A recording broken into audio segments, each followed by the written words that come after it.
Keep yourself in the loop of everything football on the Golden State Media Concepts Football Podcast. The latest news on and off the field, be it college football, Big Ten, SEC, Big 12, Pac-12, ACC to the NFL. We've got you covered. Listen to the Golden State Media Concepts Football Podcast.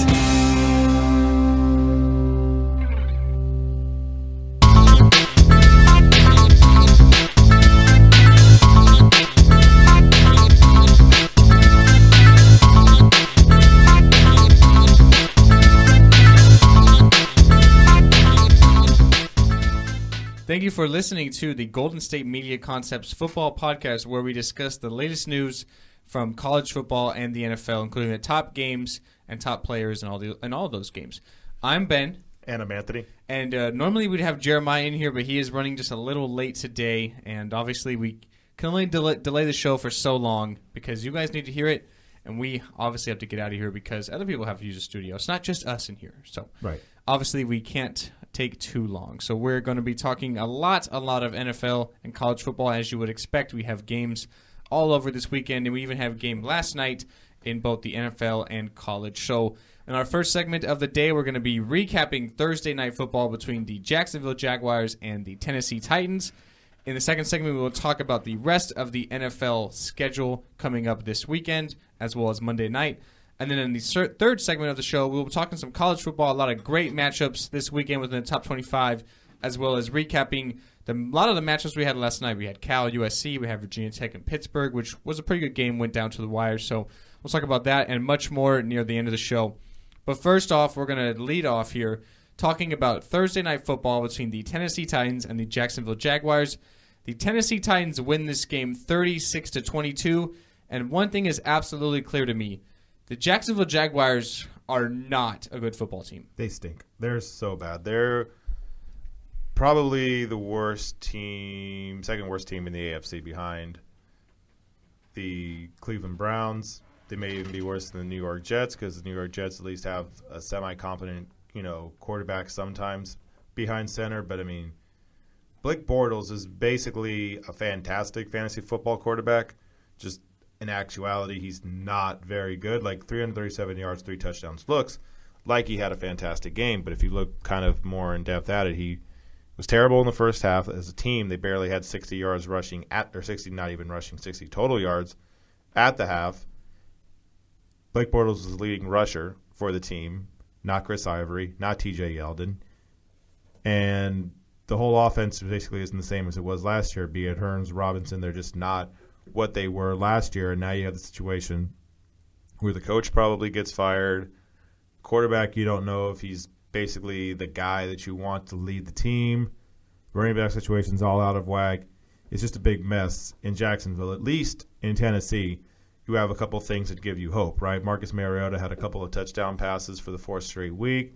DeMarco Murray's averaged over 100 yards over the last 6 weeks, and basically over 100 yards and a touchdown for DeMarco Murray over the last 6 games, and even Derrick Henry, the rookie running back out of Alabama, had 60 yards and a touchdown. At least on offense, that team looked pretty good. They're 4-4. They're at least showing signs of getting better, to where the Jaguars just look like a team that's going to go at best 4-12. You might look at Jacksonville's score and how Blake Bortles played. He had 337 yards and 3 scores, as you mentioned. Yeah. But this is a game when they were down 36-8 in the fourth quarter, and they kind of had a couple of garbage time scores. Mm-hmm. Blake Bortles is kind of, when you look at fantasy-wise, he's kind of the king of garbage time. He seems like he did this last year all the time. He would have the highest production in the fourth quarter because they were down by so much, and now the same thing happened last night. So you look at Tennessee, you mentioned DeMarco Murray. He's having a really probably his best season since that year in Dallas he had where he led the NFL in rushing. He's already got more yards through 8 games than he did all of last year with the Eagles. Yep. So he's doing great under Tennessee, under their sort of scheme and systems. You mentioned Derrick Henry. He played well, 60 yards in a score. He also added 37 yards receiving. So he and DeMarco Murray, for really the first time, probably all year, kind of split time pretty evenly. Murray 21 rushes, Henry 16.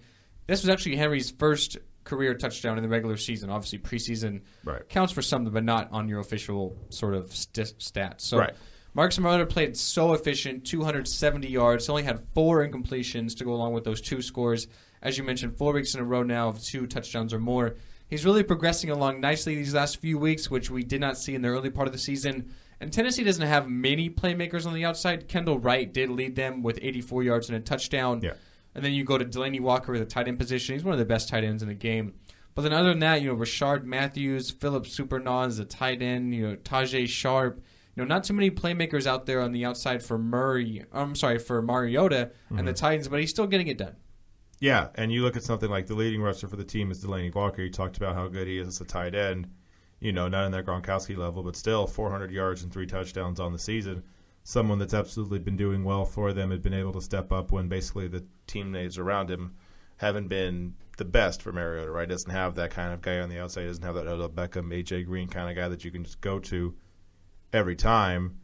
And we thought, maybe before this year started, that the Jacksonville defense could be something that you could, have some hope in, right? Something that would be able to give them a chance in every single game. Well, they didn't get an interception. They didn't get a sack. They didn't have a pass deflection. They had 1 quarterback hit. Like, it wasn't anything close to something that you would hope that the defense could come and, at least make some strides. No, like the whole, as a unit, Jacksonville just, I understand Thursday's terrible for players because you don't have enough time to rest, but it looked bad for Jacksonville. Jacksonville are now sitting at 2-5. They get absolutely blown out in this game, and then their owner Shad Khan, right, the billionaire owner of the Jaguars, he held a team meeting on Monday to try and rally the team, rally the coach, try and get them playing better than they have been recently. And then they go out last night and play the way they did. You've got to think that the head coach for the Jaguars, Gus Bradley, is definitely on the hot seat. And I don't even know if he'll make it out of the whole year, honestly, because this was a team that the last few years have kind of disappointed. Last year they made some strides. They won, although it was 5 games. Their offense looked really, really good. And then this year, a lot of people predicted them to sort of make that jump, make that team from 5-11 to maybe 8-8, maybe 9-7, play a lot better, have a dynamic offense. Allen Robinson, Allen Hurns, Blake Bortles. Young defense, but it just has not been the case this year. Yeah, it's one of those things where you said they won 5 games last year. It was the number one.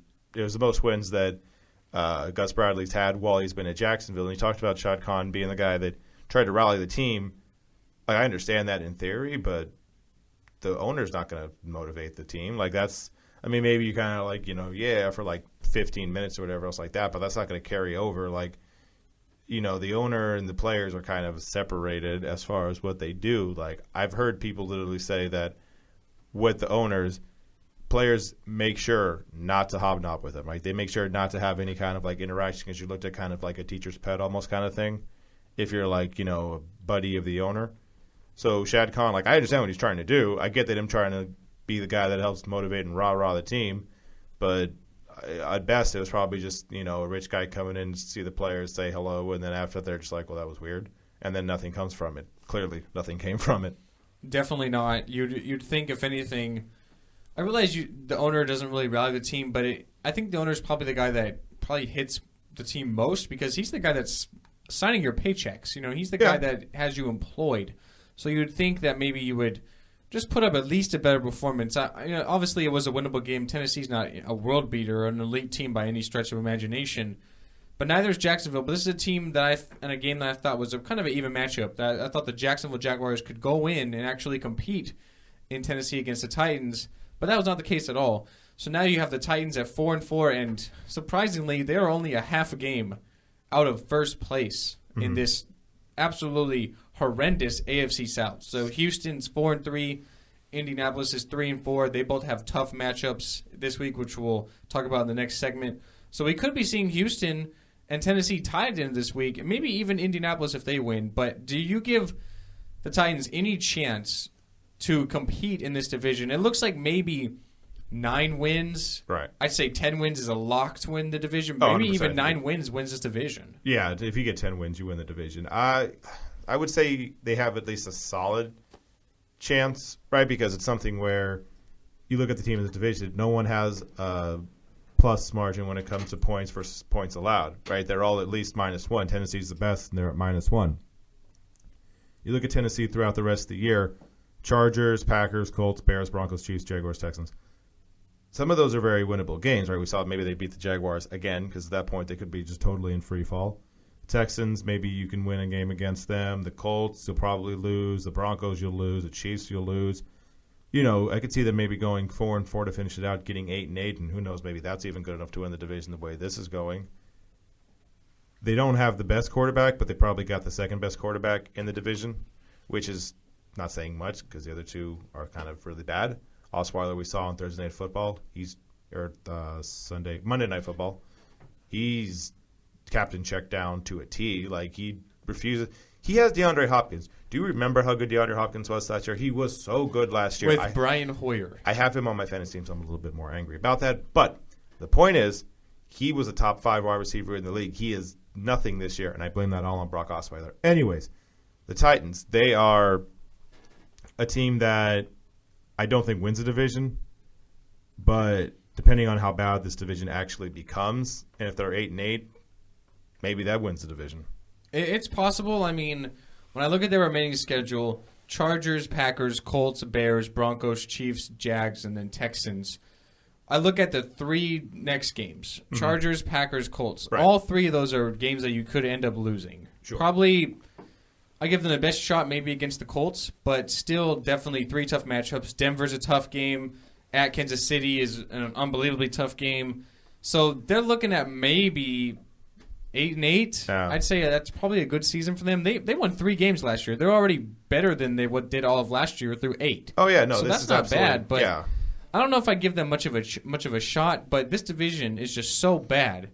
I think they're gonna maybe be there with 3-4 weeks left of the year because I don't think anyone's running away with this. Houston, you mentioned Osweiler's been not very well, not very good. They paid him $72 million, and he stinks. Put up 131 yards against Denver. Right. You have Indianapolis, which is literally a one-man team. So Andrew Luck can only carry them so far, and right now they're sitting at 3-4. So he's trying to do what he can, but it's all on him, and that's hard in the NFL. You can't really do that with one guy. This isn't basketball. Yeah, exactly. So it's a lot tougher. So maybe I give them a little bit of a shot, but I still think it comes down to Indy and Houston. Yeah. Tennessee's probably that third team in there, but we'll have to wait and see. Jacksonville now at 2-5, they're absolutely done. I think it's just a matter of when, as opposed to if Gus Bradley gets fired. We'll have to wait and see. Who knows? Maybe changes come this week. They do have a week and a half to get ready for their next game, so we'll have to wait and see what happens. But we'll take our first break at the Golden State Media Concepts Football Podcast. After the break, we'll talk about the rest of the NFL games here in Week 8. Right after the break at the Golden State Media Concepts Football Podcast. Tired of searching the vast jungle of podcasts? Now listen close and hear this out. There's a podcast network that covers just about everything that you've been searching. Hey! The Golden State Media Concepts Podcast Network is here. Nothing less than a podcast bliss with endless hours of podcast coverage. From news, sports, music, fashion, cooking, entertainment, fantasy, football, and so much more. So stop lurking around and go straight out to the Golden State Media Concepts Podcast Network. Guaranteed to fill that podcast itch. Whatever it may be. Visit us at www.gsmcpodcast.com. Follow us on Facebook and Twitter, and download us on iTunes, SoundCloud, and Google Play.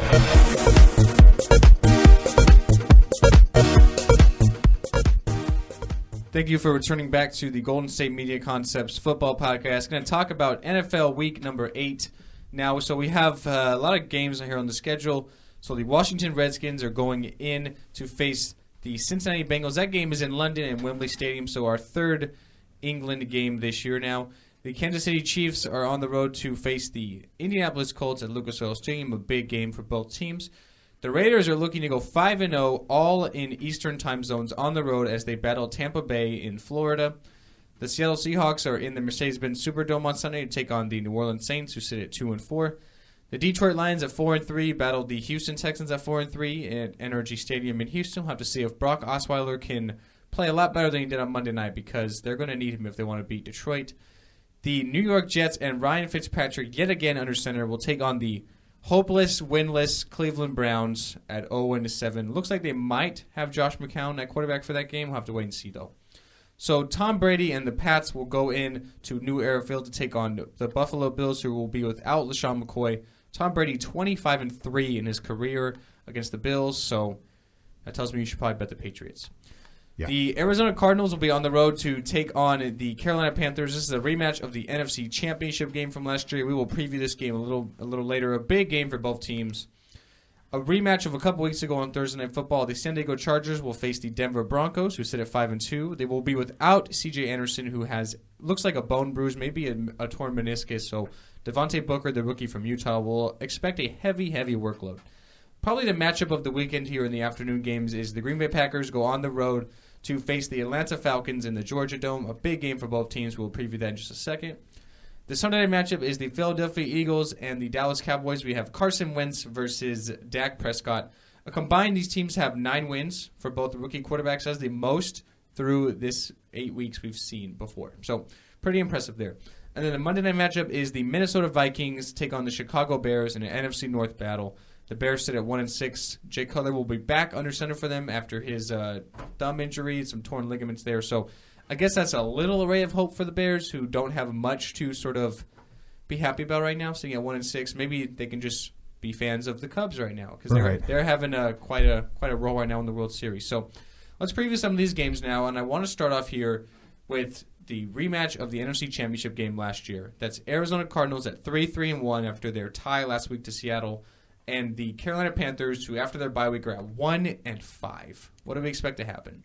I mean, at this point, the Carolina Panthers have to basically go 9-1, right, to basically make the playoffs. You would assume 10-6 would be what you have to do in the NFC to make the playoffs. So I agree. Yes. You assume they have to go basically 9-1, so they have to win this game, and the rest of the games, they still have an at Seattle game. Carolina does, so you would guess they would have to win this game in order to have any hope of making the playoffs. And the only win the Carolina Panthers have this year is against the San Francisco 49ers, which is congratulations, you won a game, but that team is really bad as well.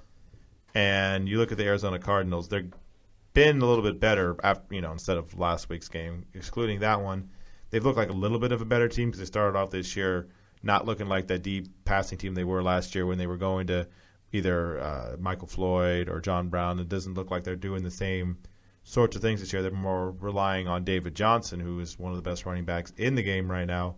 I would expect the Carolina Panthers to lose just because it doesn't look like the same team from last year. Like, I understand they wouldn't look like the 15-1 team last year. And you don't want to say it's just one guy. You don't want to say it's just Josh Norman who basically left, because that's giving the rest of the people on defense, be it Luke Kuechly or whoever, not enough credit. Basically, it's just saying, like, this one guy is the reason why you guys aren't the same. But, you have to assume that Cam Newton will have an okay game. I mean, their leading rusher right now is literally Fozzie Whitaker with 185 yards. Like, that's not something that you would like to see at all. You want to see it a little bit more balanced. At least Cam Newton doesn't look terrible. He looks okay as a quarterback. He doesn't look like he did last year when he was the MVP. But you got to assume that the Arizona Cardinals, basically just rely on David Johnson and say, here, get us about 100 yards and we'll win the game. Absolutely. David Johnson, even last week in the tie against Seattle, he had over 100 yards rushing against a Seattle team that hadn't done that previously, giving up Carlos Hyde really on a lot of garbage time scores a few weeks back. Right. He also contributes a lot in the receiving game, David Johnson. He's a great receiving back out of the backfield. Yeah, he is. I think the difference in this game is going to be Carson Palmer and the Arizona passing attack against the secondary of the Panthers. Been getting lit up week in and week out because their secondary is just full of kids. It's just young, inexperienced players. It seems like they really do miss Josh Norman. Maybe they should have paid him what he wanted, because having a shutdown corner in this league, and it's kind of a mentor to some of these younger guys, would have really benefited them right now, because their secondary is just getting lit up by everybody. The Cardinals have Larry Fitzgerald, John Brown, Michael Floyd. You put in some of these receiving backs out of the backfield, Andre Ellington, Chris Johnson, David Johnson. I think that's going to really be a difference in this game, is that if Arizona can capitalize on how poor the Panthers' defense is, then I think the Cardinals are going to win this game. And I am going to pick them to win this game on the road. The Panthers, they're just not the same team as last year. Even on defense in their front seven, Thomas Davis, Luke Kuechly are solid, but they're just not playing with that same aggressiveness. They're not stopping everybody like they used to. I just don't think the Panthers are nearly the team they were last year, and it's really surprising. A team that a lot of people thought would even go back to the Super Bowl, because the only piece they lost that was really significant was Norman. Right. So I don't know. I do like Arizona this game. It's not definitely a sure bet. I think either of these teams can win. I'm not really sold on either of them, to be honest. Even Arizona, their defense played so good last week. They probably should have won that game. But yet they just seem to find a way to get a tie, a draw. Like, this isn't soccer. Like, Right. I mean, but after all, you end in overtime at the game tie. You don't keep playing. So we do have a draw. So I guess I'll take Arizona. I'm not really sold on the pick. Yeah. But I think they're probably the better team of the two right now. Sure. So now we'll move on. Let's talk about Green Bay and Atlanta. The Packers, after their win against Chicago on Thursday Night Football last week, questioning if Aaron Rodgers and the offense is back to where it used to be, but they still do not have a running game. They're going to have to go with Ty Montgomery and Randall Cobb. And Niles Davis has a week and a half now to get more up to speed with the playbook and everything, but I still don't see him contributing a whole lot. So we'll have to see what Green Bay can do against Atlanta. With Julio Jones at 830 yards, leads the NFL in receiving. The Packers are going to be without their top 3 cornerbacks. So, I mean, Julio Jones had 300 yards against the Panthers. We could, being sarcastic, sure, but we could see that again against Green Bay because their passing defense, their secondary is just totally banged up right now. Yeah, and you look at something like that, like the running game for Green Bay is poor. I mean, Niles Davis, he literally has negative rushing yards on the season, so I don't expect a lot from him. Maybe he gets you 30, 40 yards. Congratulations. Ty Montgomery, Don Jackson, whoever else you want to throw back there, they could do some small things or whatever to help out the game. But you look at this Atlanta offense, that's the thing with this Atlanta.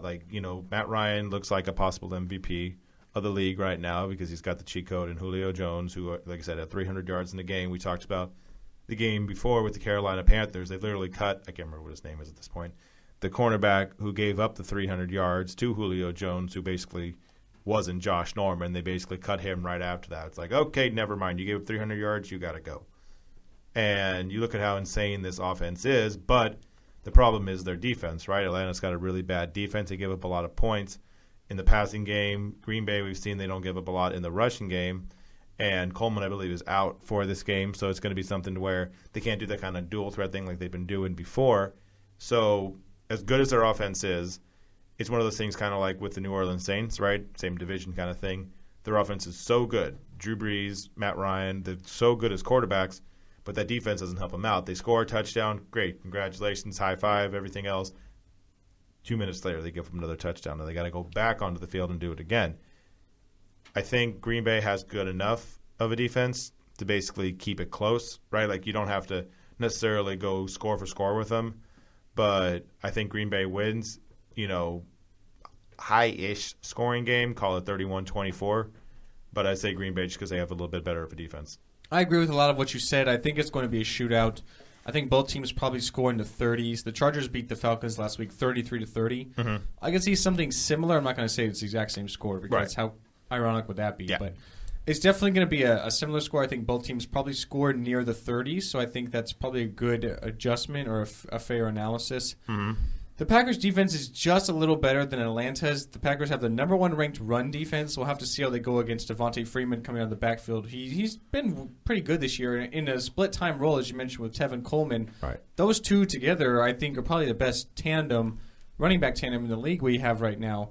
So I think maybe Green Bay can make one play just more than Atlanta. I think that might be the difference. The only thing that worries me, because I'm a Packer fan as well, so right. I know the team probably more than the average person, but it's just that Julio Jones against anybody is a good receiver. Yeah. He's going to be going up against a second-year cornerback who was drafted in the 6th round in Demetrius Goodson.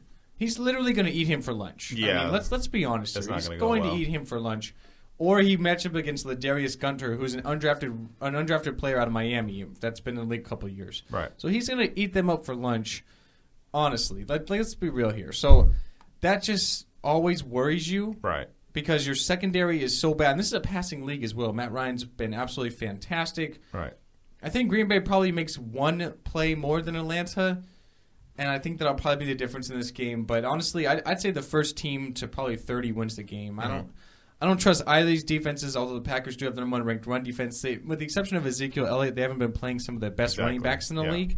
So I think I'll give the edge to Green Bay, and that's me being unbiased as a Packer fan. But, yeah.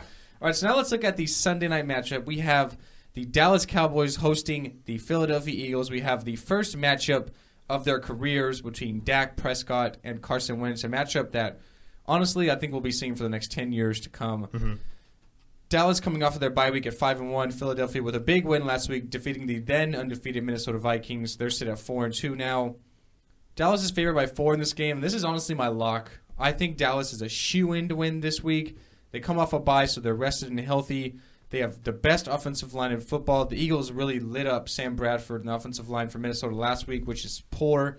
Dallas Cowboys, absolutely total opposites. Their offensive line is fantastic. So I do like Prescott, Elliott, Cole Beasley. Des Bryant should be playing in this game. I like the Cowboys. Yeah, I like the Cowboys too. I'm not going to go with necessarily a lock, but you talk about how good their offensive line is for the Cowboys. Ezekiel Elliott being the best running back in the game right now, at least leading the league in rushing. You would assume that basically they're going to rely on him a lot because both quarterbacks in this game, be it Carson Wentz or Dak Prescott, aren't asked to do a bunch in the game, right? They're basically asked like, okay, you have this good, offense. Don't do things that you aren't capable of doing, right? Don't try and throw for 350 yards. Don't be Drew Brees. Don't be Matt Ryan. Just be enough of a guy where, we can manage the game enough. Later on, year 2, 3 from now, we'll let you do more. But considering, both of them are rookies, both of them don't necessarily have the experience to basically go out and just read defenses the best and move with their feet and everything else like that. I would think that the Cowboys are basically going to rely on Ezekiel Elliott. They'll win the game because you saw with the Eagles last week. They knew what to do against the Vikings, but they more specifically knew what to do against Sam Bradford. Right? Bradford was an old quarterback of theirs, and they know what he's good at. They know what he's bad at, so they can kind of hone in on those things and see what to do at the end of the game. But with the Cowboys, good luck getting to Dak Prescott with that offensive line. Like, their offensive line is one of the best in the NFL, if not the best, and even when you get to him, he's good enough, maybe not as like a, runner kind of Michael Vick style, but he's absolutely good enough to basically get around the guys and, create enough time to where he can throw to be a Jason Witten or Cole Beasley or whoever else like that. So, yeah, I'm not going to go with a lock, but I would say the Cowboys. Definitely. Prescott has that mobility. We saw that in college at Mississippi State. He did a lot of zone read stuff. He's even doing some of that with Jason Garrett and the Cowboys now. So I think really they're just molding this entire offense around him. Right. And the question is whether Tony Romo's not going to play in this game. He's not healthy yet. But if when the time comes, do you switch Tony Romo back to the starter? You leave Dak Prescott in. And honestly, at 5-1, if you win this game, you're 6-1. You're maybe just a Terrence Williams going out of bounds away from being undefeated still. The Cowboys look like one of the best teams in the NFC because they can control the ball for so long and move the ball, run the ball. That keeps pressure off their defense. They're not on the field at all because they can just run the ball and waste the whole clock. So right. I think for the Cowboys, I think this is a shoo-in for a victory. I don't really trust the Eagles' offense. I think they lack a lot of playmakers. Jordan Matthews is okay. Ryan Matthews is okay. But after that, where do you really go from there? Right. So I think it really – if they're going to win this game, it has to be because of their defense. They have to force Prescott into making mistakes. They have to find a way to get through that offensive line and get to Prescott, stop Ezekiel Elliott. And I just don't trust that can happen because no one has done that all year long. Yeah, exactly. So that's why I'll pick the Cowboys. I think that's definitely a lock. There is still a lot of great games on the schedule here, a lot of important ones, as we mentioned, and we will be recapping Week 8 of the NFL season on Monday. But we're going to take our last break here at the Golden State Media Concepts Football Podcast. After the break, we're going to talk some college football. We're going to recap some of the games on Thursday night. We had some Pac-12, some ACC matchups to look at. Mm-hmm. We're also going to be previewing tomorrow's slate of games and all the top matchups in the top 25. So we'll be right back, guys, at the Golden State Media Concepts Football Podcast. Want to find out what movies to go see? Then check out the GSMC Movie Podcast. It's your ticket to the latest movies, whether it's a new blockbuster event, romantic, comedy, or action flick. This show has got it all covered. They talk some what to go see now. Don't bother. What's hot on Netflix and everything in between. That's GSMCpodcast.com/movie-podcast. When it's all about the movies, it has to be this new show. Don't forget to like them on Facebook and follow them on Twitter. Visit GSMCpodcast.com for more info.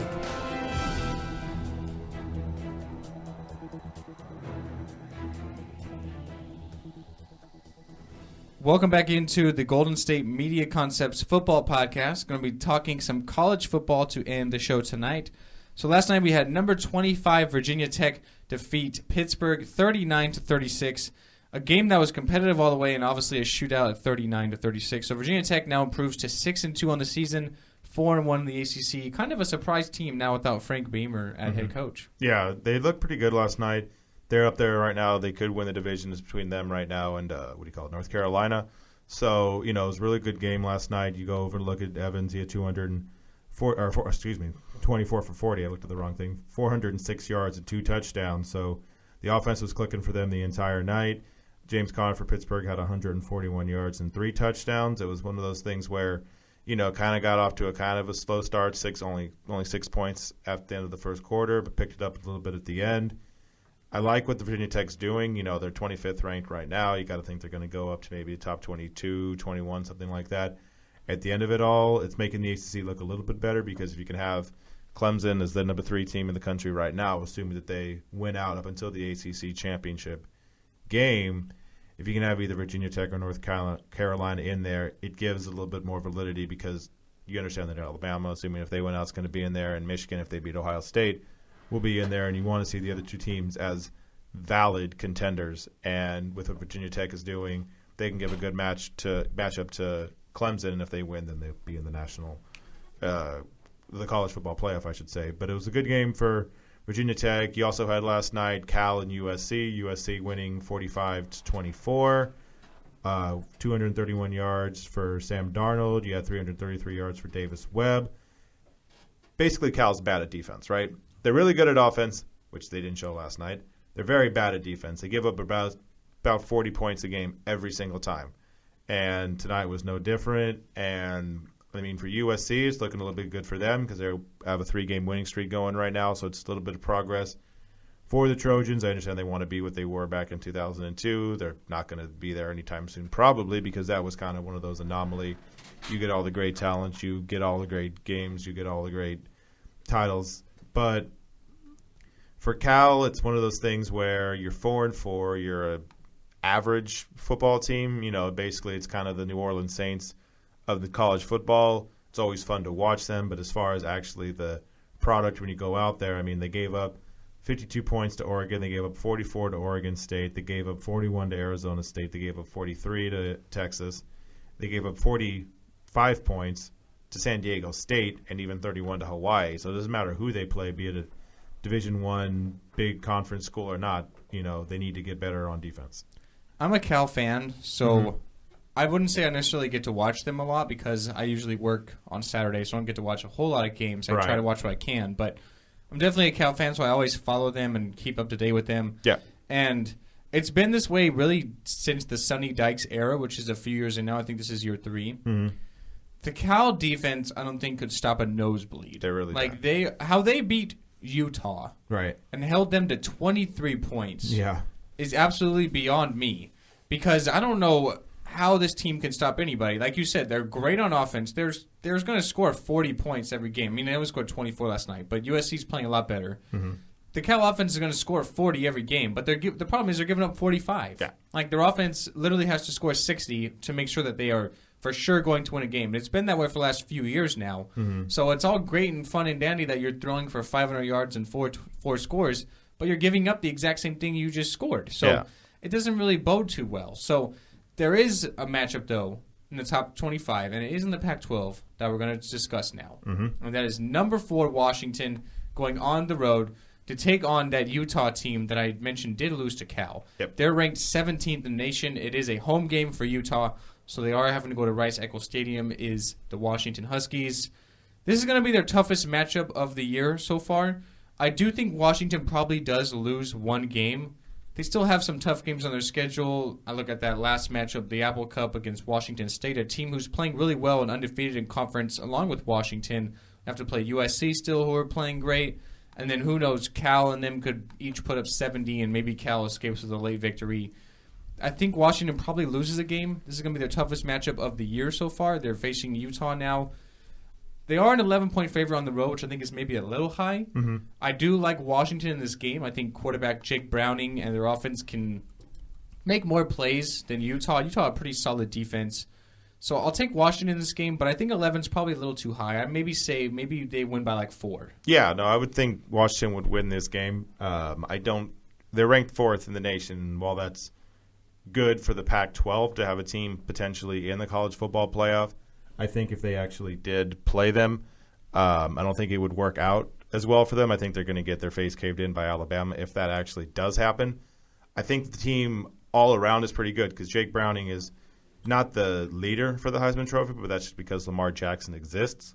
If it was basically anything else, I think it would have been his to lose, basically, because if you look at his stats throughout the entire year, he's 1,709 yards right now with 26 touchdowns and 2 interceptions. That is a giant, giant gap, and he's clearly one of the best players in football, in college football. But I think they do lose. I think it's just one of those things if there's it's too much too soon kind of thing. They're 7-0, and that's great, but coming into next year, I think if they can keep this stuff rolling, I think they'll definitely be a top 5 team in the nation. I think I don't know. I just don't trust them. It's kind of the thing. Like, obviously they're a really good team because they've blown the doors off of Stanford, Oregon, and Oregon State. So clearly they're a good team. I just don't think they're at the level of, say, Alabama, Michigan, stuff like that. Yeah, I don't think Washington is elite at all. I think they're just really the best team in the conference. And if they finish undefeated, they're in. If they maybe have one loss and win their conference title, I think they're probably in too. I mean, they kind of have to battle against, unless maybe there's an undefeated Big 12 team, which is possible. Baylor and West Virginia both in the top 10 undefeated right now. So one of them has to lose as they play each other. So we'll have to wait and see what happens. Exactly. But we could see an undefeated Washington team, and then they for sure be in. But I think definitely they would struggle against some of these better teams in the nation. Clemson, Alabama. I'd say probably the winner of Michigan and Ohio State is probably in if everything goes as we expect. So we'll have to wait and see. But I do think Washington will win, and you do as well. So we'll have to wait and see if the Huskies can overcome the Utah Utes tomorrow at Rice-Eccles Field. So another matchup here is the number 7 ranked Nebraska Cornhuskers go into Madison to take on the number 11 ranked Wisconsin Badgers. I really feel bad for Wisconsin because this is like their 5th game in a row now where they're playing just tough teams. They played Michigan State when they were ranked, and they obviously beat them. Michigan State's not the team that we thought they were. Lose 2 games close back-to-back by 7 points each against Michigan and against Ohio State. And then last week they go in and defeat Iowa 14-9, but Iowa is still a team that was ranked at the start of the year, kind of like last year's Iowa's team is really similar in their style to this year of Nebraska, kind of playing no one really high up in that Big Ten sort of rankings right away, kind of having a tough part of the schedule to the end of the year. So I kind of compare Nebraska to Iowa in that aspect. So we'll have to see if the Cornhuskers are for real, and I think their toughest matchup of the year so far against Wisconsin. But I'm going to take Wisconsin in this game. I think their defense is absolutely legit, definitely one of the top 5 defenses in the land. I'm not really sold on Nebraska. We haven't really seen what they're made of yet. They're going on the road, tough weather, looks like it's going to be raining. I'll take the Badgers. I think they can run the ball, play defense, win a game in the 20s. That's Wisconsin football. Yeah, I think I would give the game to Wisconsin because Wisconsin, they've looked really good. Like you talk about the games they've had this year, outside of the, Akron and Georgia State games where it's basically just looks like games where you want to just kind of get your stats up to look good. 5th-ranked LSU at the time, 8th-ranked Michigan State at the time, 4th-ranked Michigan, 2nd-ranked Ohio State. Iowa's a good team. Now you get Nebraska. It's just like a murderer's row of games where every day you just have to get up and you have to basically just be ready. You're ready. You got to face a great team, and they did really well against Michigan, right? They only gave up 14 points against Michigan, and Michigan won on that like insane interception and one-handed interception in the middle of the field. And we've seen what Michigan can do. They won 41-8 last week against Illinois, 78-0 against Rutgers, 49-10 against Penn State, 45-28, 51-14, 6-3. Their offense is insane, and they got held to 14 points at Wisconsin. Now, talk to me again in a couple weeks once Wisconsin's kind of done with this whole thing when they face Northwestern at Northwestern and Illinois. At that point, they may have a letdown game because you can only get amped up so many times for these games before you basically have to have a letdown. Like, it's college. People are, the defense can only be that great for so long before eventually it just kind of goes out. Like, it's kind of the thing, like, when you're in college, you can only cram for so many days before eventually you just need to kind of, like, recuperate. You need to, like, basically take, like, 10 straight hours of sleep, just basically get all of that sleep back in one cycle. They've been doing really, really well, and I think they win this game. But next 4 games, they probably lose a game or 2 just because you can only keep this up for so long. It's possible. Like you said, you can only get amped up so much. You have to play against tough teams. Your body's kind of wearing down, having to play so hard and physical, and then you kind of just have a letdown game in a game where it's like, oh, okay, we're just playing Northwestern. Yeah. Like we can kind of not necessarily take it easy, but not have to give it our all, and then they kind of jump up and surprise you because they're obviously giving their all. They're fighting for spots. The coach is trying to fight for a job. So we'll have to wait and see. This does happen, often. So who knows? But I will take Wisconsin in a tough game against Nebraska. I'm just not really sold on the Cornhuskers. We haven't seen them play really. Totally, yeah. Their best win so far is a home win against Oregon, and Oregon they don't miss anybody more than Chip Kelly, I think, in the whole entire country. So I think the Ducks just definitely not the team they were. They lost to Cal, who we were just talking about. Oregon's sitting at 2-5, not really good right now. So the last matchup is the primetime matchup of the night, and a big one in the ACC. The number 3 ranked Clemson Tigers go into Tallahassee to take on number 12 Florida State and DeAndre Francois, Dalvin Cook at running back. To me, this is the last sort of hurdle on Clemson's schedule. They get by this. They definitely still have to play a few games, and then the ACC championship game, maybe North Carolina, maybe Virginia Tech, as you mentioned. But this is definitely their last big hurdle on their schedule left. They get over this. They can kind of necessarily take it easy, but kind of relax a little bit. I think they'll be a lock to get into the college football playoff as they did last year. I got to go with that. I got to know that this is their last big test. They have Deshaun Watson at quarterback. They have Dabo Swinney at coach, who I think is really underrated. He's really done well since he took over for them, for that program. I got to take the Clemson Tigers on the road. I would think yes. I would think Clemson wins this game. The one thing is, though, with Florida State, it's at Florida State, and it's a night game. It's 5 o'clock Pacific time, so 8 o'clock over in the East Coast, over in Florida. You get enough time. You get the fans who are going to be just all nice and drunk and just insane people in the stands. Those games are always kind of weird. Florida State is basically going to be the thing where you have Clemson, right? Clemson's one of the best teams in college football, and you're going to have Deshaun Watson going against Dalvin Cook. Basically, those are going to be the two, people that you want to watch the most. And Deshaun Watson's been a little bit better this year. He's been, because we started out the year, we're basically wondering if he can basically continue what he's doing because he was kind of having a rough start. Because it's one thing to come out of nowhere and be the guy that you all love, and it's like, oh, he's going to win another, or he could win a Heisman this year because now he's basically had a year and what he's doing. But, he struggled to start the year. Through the first 2 games, he had 4 touchdowns and 3 interceptions. Threw 3 interceptions against Louisville, but he's pretty much right the ship since then. 20 touchdowns, 8 interceptions. He looks like, potentially a number 1, top 5 pick, something like that. And then you get someone like a Dalvin Cook who's, 267 against South Florida, 140 against North Carolina, 150 against Miami, 115 against Wake Forest. He's been a beast for the last 4 games, and you assume that's going to keep up.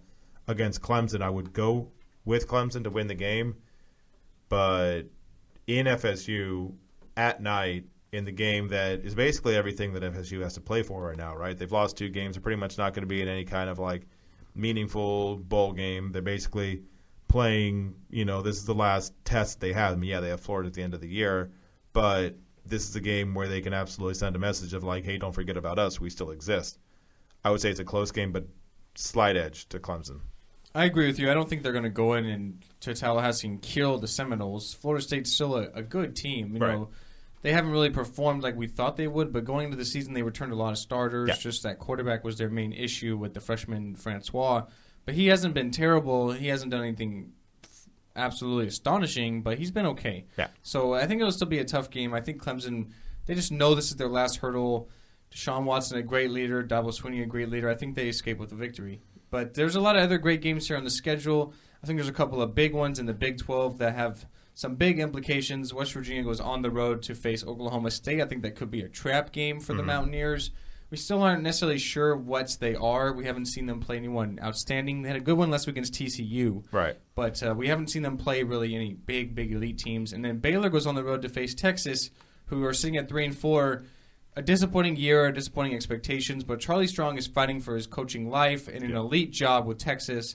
So he and the Longhorns are going to be trying to do their best to beat the Baylor Bears. So definitely a couple of big games. We have the rivalry between Florida and Georgia. Yep. I think Florida is definitely going to win that game. They've only given up 12 points a game on defense. Their defense is legit. Yeah. So that's another big matchup.